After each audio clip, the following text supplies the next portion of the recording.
23 फरवरी 1991 में भारतीय फौजियों ने मकबूजा कश्मीर के कुपवाड़ा डिस्ट्रिक्ट के गांव कोनान कुशपुरा में सर्च ऑपरेशन का आगाज किया। मुख्तलिफ इंसानी हुकूक की तंजीमों बशमूल ह्यूमन राइट्स वॉच की रिपोर्ट के मुताबिक इस सर्च ऑपरेशन के दौरान 100 से ज्यादा कश्मीरी खवातीन को जिनसी ज्यादती का निशाना बनाया गया। भारत ने हमेशा की तरह इस मामले में भी हकाइक को इल्जामात करार देकर मुस्तरद कर दिया।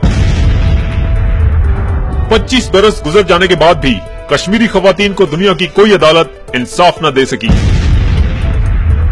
सजा के डर से आ रही भारतीय फौजियों के नजदीक कश्मीर में इंसानी हुकूक की खिलाफ वर्जी करते रहना कोई बड़ी बात नहीं रही। इंसाफ की अदम फराहमी के बायस मकबूजा कश्मीर में इस तर्ज के वाकयात मामूल बन चुके हैं। बेहतर है कि आलमी ताकतें जल्द अज जल्द मसले कश्मीर को हल करें, क्योंकि बुरहान वानी की शहादत के बाद से मकबूजा कश्मीर में खूनी इनकलाब का आगाज हो चुका है।